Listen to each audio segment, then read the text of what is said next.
Assalamu alaikum wa rahmatullahi wa barakatuh. Today, inshallah, we are going to continue and complete lesson number 10. And lesson number 10 consists of two parts. We already finished part 1, and this is part 2.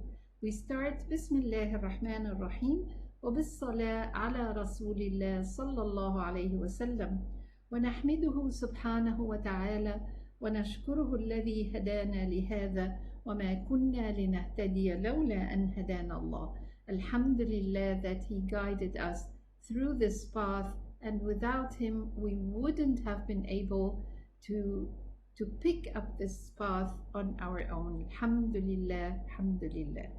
Okay, now as I told you last time, this part is going to be regarding the mistakes that occur when pronouncing the letters, and we are talking about the letters Sad, Sin, and Z. We're going to know why they happen. What is the mistake to start with? What is the mistake in the pronunciation, and why is it happening, and how can it be corrected? And for sure it can be corrected by avoiding the mistake, the whatever we do that causes this mistake. Let's take the first example. The first example is weakening its whistle sound. Remember what we said last time, that the whistling sound is caused by creating this narrow path between the tongue, that is the tip of the tongue, the head of the tongue, that is placed against the lower part of the lower incisors, and the two the upper jaw and the lower jaw are close together, but they are still having a narrow opening, so there is a narrow path for the sound to pass through, causing this whistling sound. What happens if I close more? If I narrow more this path, what happens? It's going to cause a muffled sound, a sound that is as though it's prisoned inside.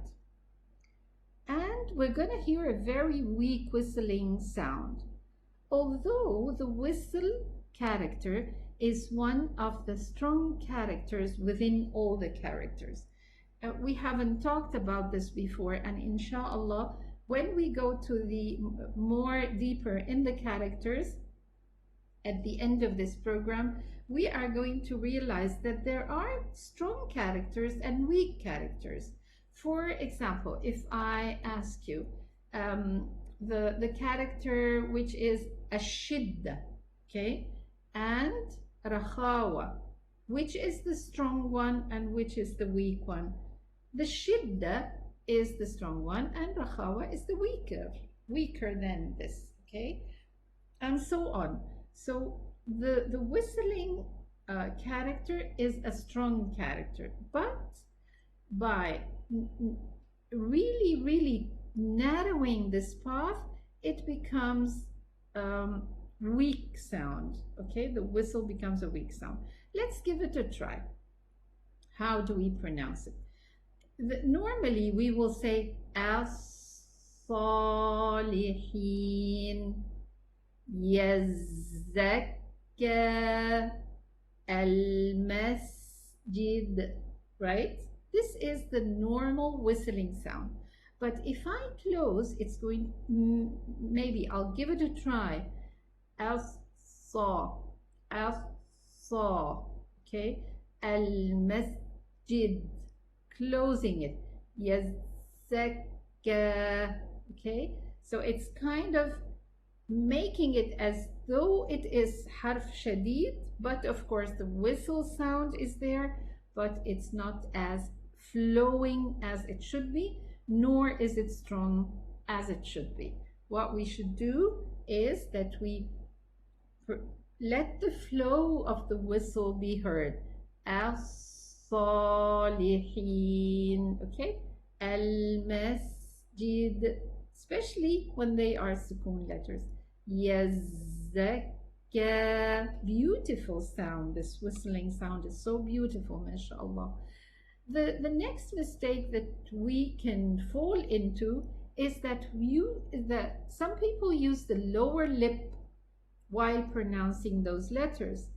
The you know for the lower lip is where the lower incisors are. So people sometimes when they read, they get the assistance of the lower lip pushing it a little bit front, as though they are, they want the sound to be heard more. So it will sound like this. As-sa. Can you hear the difference? As-salihin. Let's read this one. Yazakka. Yazakka.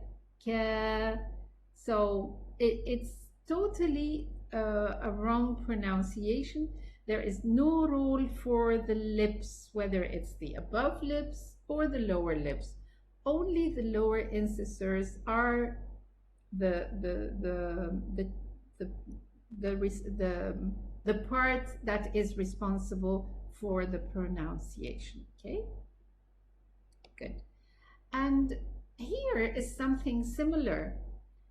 One of the mistakes is that, especially with the sad, because the sad, we say it has itbaq, we say it is lower, it is elevated, harf mufakham, musta'li, okay? But sometimes people feel it's not as it should be. Comparing it with the ta, dad, dha, and then we say sa. You see, some people say it's not enough, it's not elevated as it should be, or it's not, there's no itbaq in it as it should be. So what they do is they round the lips when pronouncing the sad. So they say as-sa, as-sa'iqa. See? Rounding the lips, imagining that this can cause a better or the required elevation or the required itbaq, and that is totally wrong. Using the support of the lips to help elevate the letter is not correct at all. Okay, so it's as-sa'iqa. Okay, let's go further to the opposite. Now, this is an opposite mistake, and that is lowering the letter sad. Instead of making it mufakhama, musta'liya, mutbaqa, people would pronounce it as a sin, and of course we notice this when we hear al-Fatiha, for example. Ihdina should be ihdina as-siratal, but people would say ihdina sira, pronouncing it as a sin, which is not correct. Even the meaning is totally different. So here, al-masir, it would be pronounced by mistake al-masir. Okay, and I mentioned this sirata. Okay, so just make sure that we make the itbaq when we pronounce the letter sad, and we give it its isti'la, elevation that it requires, plus the whistling sound, and of course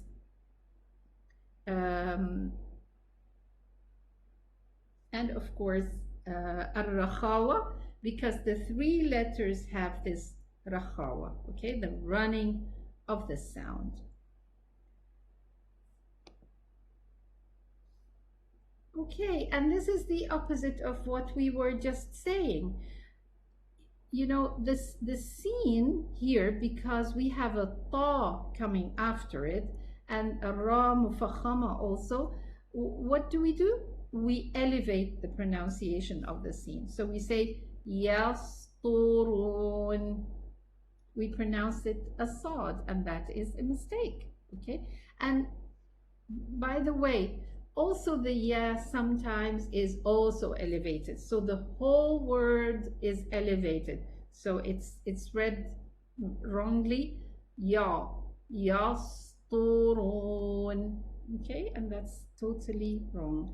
And the reason is that the reader looks at the ta and gets ready from before, you know, gets ready from the ya or the scene, elevating those letters so that the ta also comes elevated.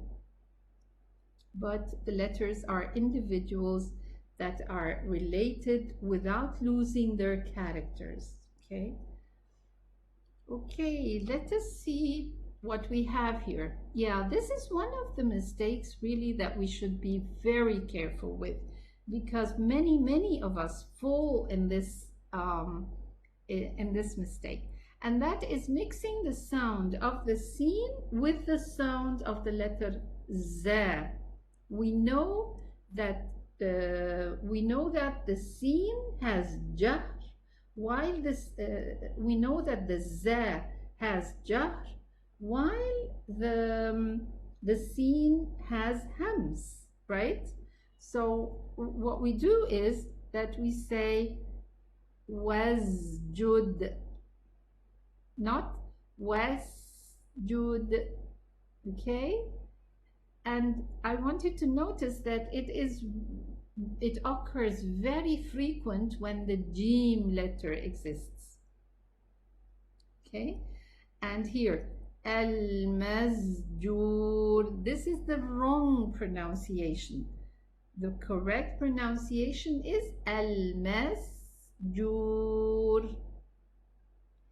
Rijsun, this is correct pronunciation. We pronounce the scene, but very often we hear rijsun, and the two words have different meanings. Okay, so just be careful. When it's a scene, don't mix it with a za, and this is often related with the letter jim, so just be careful.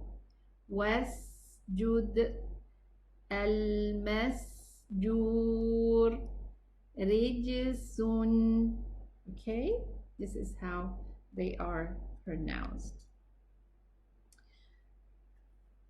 Thank you very much for your attendance, and by this we finished the letters Sad, Sin, and Za, and inshallah we meet in the next